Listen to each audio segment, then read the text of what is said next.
ছাত্ৰ-ছাত্ৰীসকল আজি নৱম শ্ৰেণী গণিতৰ কেইটামান দৰকাৰী প্ৰশ্নৰ বিষয়ে আমি আলোচনা কৰিম। প্ৰথম প্ৰশ্নটো কৈছে দেখুৱা যে x³ + y³ + z³ - 3xyz = ½ into x + y + z bracket x - y² + y - z² + z - x²। আমি ৰাইট হেণ্ড সাইড পাতি লৈছো ½ into x + y + z bracket x - y² + y - z² + z - x² এতিয়া আমি যদি কৰোঁ ½ into x + y + z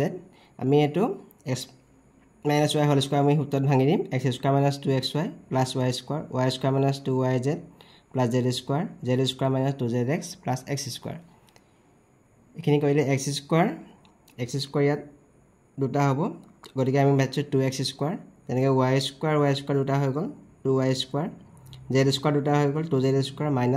2xy 2yz - 2zx। এতিয়া আমি সবতে দুইটো আছে দুইটো আমি কমন লৈছো x² + y² + z² - xy - yz - zx। এতিয়া এই হাফৰ লগত দুইটো পূৰণ হ'লে আমি কটাকটি কৰিব পাৰিম মানে ইয়াত 1 থাকিব x + y + z x² + y² + z² - xy - yz - zx। আমি জানো যে x + y + z into x² + y² + z² - xy - yz - zx x³ + y³ + z³ - 3xyz। এইখিনি মানে আমি জানো x³ + y³ + z³ - 3xyz গতিকে এইখিনি ঠাইত আমি পাতি দিছো x³ + y³ + z³ - 3xyz। আমি 2 নম্বৰ প্ৰশ্নটো চাওঁ মান নিৰ্ণয় কৰা 4/216⁵ plus 256⁵3/4 plus 2/243⁵1/5 216 মানে আমি জানো 6⁵3 into 2/3 আছে পাৱাৰ 4⁵4 মানে হ'ব 256 হ'ব ইয়াত 3/4 আছে 3/5 এতিয়া আমি যদি সূচকৰ বিধিমতে কৰোঁ এটো পাৱাৰ m n হ'ব এটোৰ পৰা m আৰু n পূৰণ হ'ব ইয়াত আমাৰ 3 আৰু 3 কটাকটি থেকে গুচি গ'ল ইয়াত 4 আৰু 4 কটাকটি গ'ল ইয়াত 5 আৰু 5 কটাকটি গ'ল থাকি গ'ল আমাৰ 4/6² 1 plus 1/4³ plus 1/3 6² মানে 36 হ'ব 4³ মানে 64 হ'ব 3 হ'ব এতিয়া 36 64 আৰু 3 ইয়াতে যদি এলচিএম লওঁ আমি পাম 576 এখিনি কৰিলে আমি পাম 265/576। 3 নম্বৰ প্ৰশ্ন চাওঁ কাষৰ চিত্ৰত AB সমান্তৰাল CD angle APQ = 50 degree and angle PRD = 127 degree হলে x আৰু y মান নিৰ্ণয় কৰা। এনেকুৱা প্ৰশ্ন প্ৰায় 2 বা 3 নম্বৰ দি পৰীক্ষাত আহি থাকে। ইয়াত আমি চাইছো AB সমান্তৰাল CD আৰু PQ তিৰ্যক হলে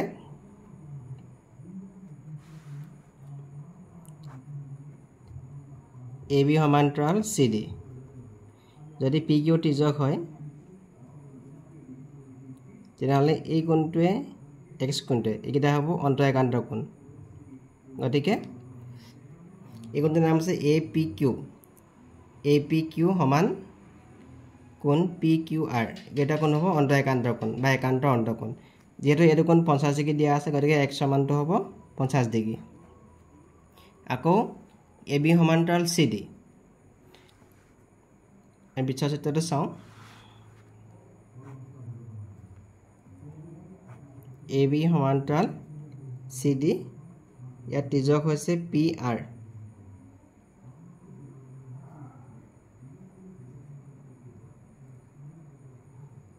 তিৰ্যক হৈছে এই কোণটো হৈছে 127 ডিগ্ৰী এতিয়া ইয়াতে P কোণটো দুভাগ হৈ আছে এটা 50 ডিগ্ৰী হৈ আছে আৰু এটা y হৈ আছে আৰু এটো PQ বুলি কৈছে গতিকে APR এই ডাঙৰ কোণটো APR সমান এংগল PRD এই কোণটো সমান হ'ব কাৰণ এই দুটা হ'ব অন্তঃএকান্ত কোণ আকৌ APR এই কোণটো দুভাগ হৈ আছে 50 ডিগ্ৰী প্লাস y গতিকে আমি 50 ডিগ্ৰী প্লাস y পাইছো ইয়াত = 127 ডিগ্ৰী গতিকে y মানটো হ'ব আমাৰ 127 ৰ পৰা আমি 50 ডিগ্ৰী মাইনাস কৰিলে হ'ব 77 ডিগ্ৰী গতিকে y মানটো 77 ডিগ্ৰী 4 নম্বৰ প্ৰশ্ন ABCD সমান্তৰিকৰ AE পাৰপেণ্ডিকুলাৰ টু BC আৰু CF লম্ব AD AE লম্ব DC আৰু CF লম্ব AD যদি AB সমান 16 cm AB 16 cm AE সমান 8 cm AE 8 cm CF সমান 10 cm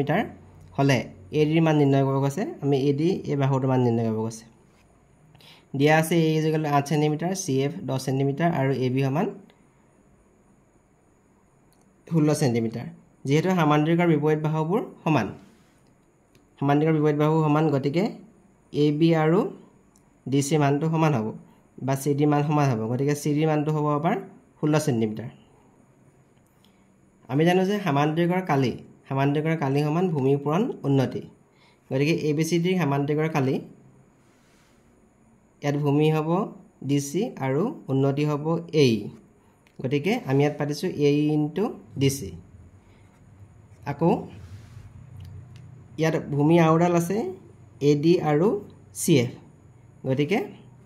আমি পাতিছো ইয়াত ABCD সমান্তৰিকৰ কালি AD * CF হ'ব গতিকে AE * DC সমান্তৰিকৰ কালি AE * DC পাইছিলো ABCD সমান্তৰিকৰ কালি আৰু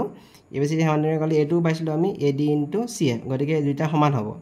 ইয়াত আমি AE মান বহাইছো 8 cm DC মান 16 cm AD মানটো আমি নাজানো আমাক হেতু উলিয়াব কৈছে CF = 10 cm গতিকে আমি এইখিনি কৰিলে AD মানটো পাম 12.8 cm 5 নম্বৰ প্ৰশ্ন প্ৰমাণ কৰা যে সমান্তৰিকৰ কোণডাল পৰস্পৰ সমদ্বিখণ্ডিত হয় এনেকুৱা প্ৰশ্ন প্ৰায় 3 নম্বৰ মান দি পৰীক্ষাত আহে আমি চাইছো ABCD টা সমান্তৰিক আৰু AC আৰু BD কোণৰডালে O বিন্দুত কটাকটি গৈছে আমি ধৰি লৈছো প্ৰমাণ কৰিব লাগে যে আমাৰ AO সমান OC AO আৰু OC সমান আৰু OD সমান OB আমি এটা প্ৰমাণ কৰিব লাগে এতিয়া ত্ৰিভুজ AOB আৰু COD ইয়াত আমাৰ দুটা ত্ৰিভুজ আমি লৈছো AOB আৰু COD এই ত্ৰিভুজ দুটা এই দুটা বাহু প্ৰথমতে সমান হ'ব সমান্তৰিকৰ বিপৰীত বাহু যেহেতু সমান্তৰিকৰ বিপৰীত বাহুবোৰ সমান তাৰ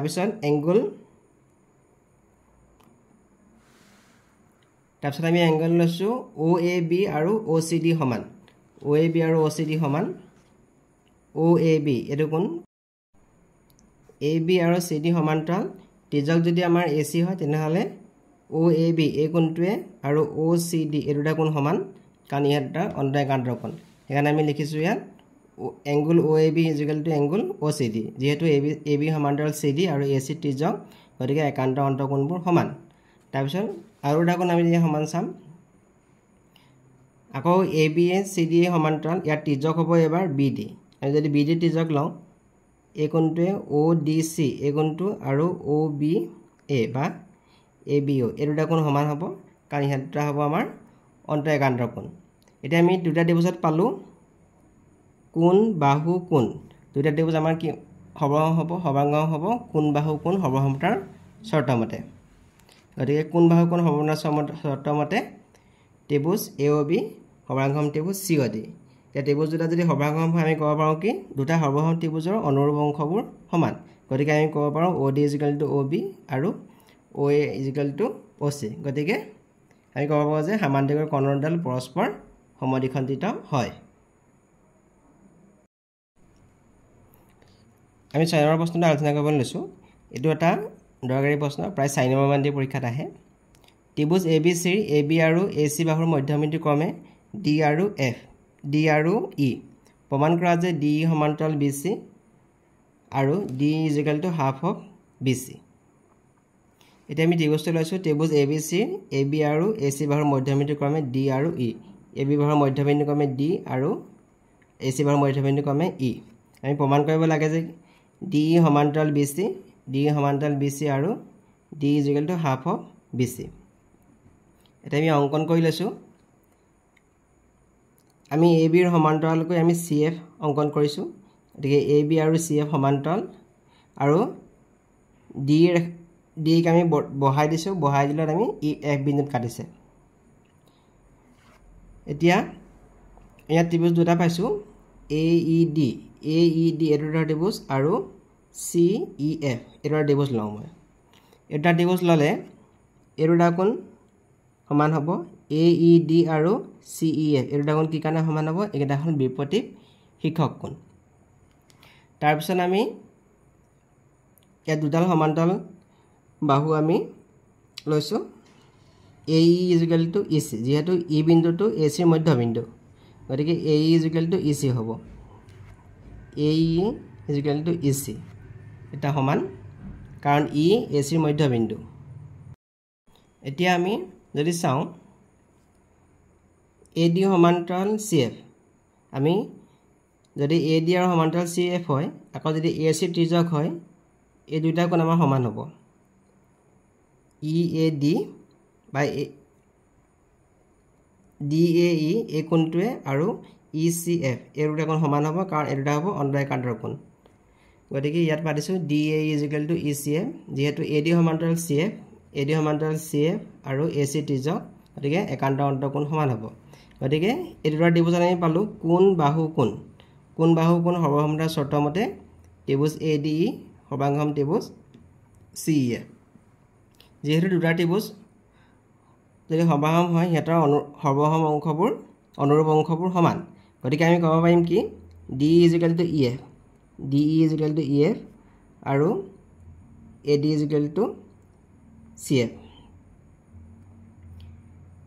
আকৌ DAB ৰ মধ্যবিন্দু D বিন্দুটো AB ৰ মধ্যবিন্দু মানে AD = DB আমি AD ৰ মান পাইছিলো আমি CF গতিকে আমি ইয়াত পাতিছো DB = CF যেহেতু আমি AD ৰ মান আমি CF বুলি পাই থৈছো গতিকে ইয়াত আমি AD = DB গতিকে AD ৰ মান আমি পাতি দিম CF গতিকে আমি গম পালো কি DB আৰু CF সমান যদি চতুৰ্ভুজৰ আৰু বিপৰীত বাহুবোৰ সমান হয় তেতিয়া আমি ক'ব পাৰিম কি চতুৰ্ভুজটো এটা সমান্তৰাল গতিকে আমি ক'ব পাৰিম BDFC এইটো এটা সমান্তৰিক বুলি আমি ক'ব পাৰিম আকৌ সমান্তৰিকৰ ধৰ্ম মতে সমান্তৰিকৰ বিপৰীত বাহুবোৰ সমান্তৰাল গতিকে আমি ক'ব পাৰিম কি DF সমান্তৰাল BC গতিকে আমি ক'ব পাৰিম গতিকে DE সমান্তৰাল BC গতিকে আমি এটা প্ৰমাণ কৰিছো DE সমান্তৰাল BC আকৌ DE plus EF DE plus EF = DF DE plus EF = DF গতিকে DE পাইছো আমি EF ৰ সমান আকৌ আমাৰ DE হয় গতিকে EF ৰ ঠাইত মই আকৌ পাতিছো DF ৰ সমান BC কাৰণ সমান্তৰিকৰ বিপৰীত বাহুবোৰ সমান গতিকে DF = BC যেহেতু সমান্তৰিকৰ বিপৰীত বাহুবোৰ সমান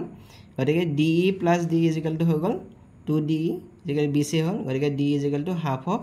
BC প্ৰমাণ কৰা হ'ল Please subscribe and share my videos